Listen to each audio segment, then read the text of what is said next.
All right, a little bit more about the Trader Joe's candle recall. So this is not the first candle that they've actually had to recall. I just found out that several months ago they had to recall the tomato leaf scented candle that came in a glass jar.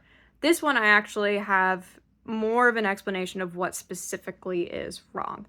So there were reports that the glass was cracking and breaking while the candle was burning, which points to one issue that is really important to know about if you're a candle maker. So candles have wicks, and wicks actually come in sizes. And so a wick can be too large for a candle, or a wick can be too small for a candle.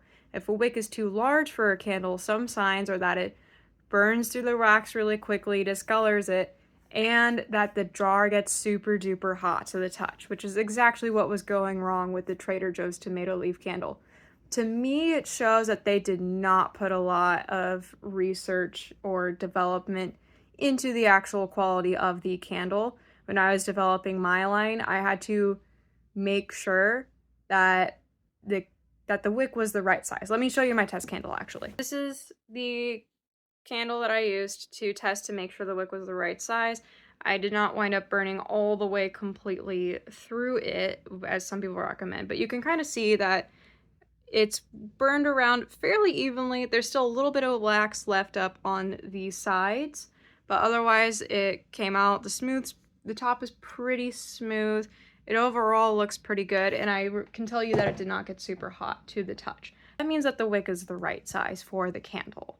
If it was too large, it would have burned really quickly and it would have been too hot to the touch.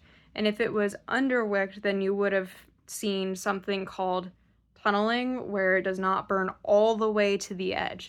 And the advice in candle making circles is that if you have to pick slightly overwicked or slightly underwicked, you always go slightly under just for safety. So could I technically size up the wick a little bit and get all this stuff on the edge to burn down completely? Yes, but it would not be worth it because it would make my product less safe, and that is important to me.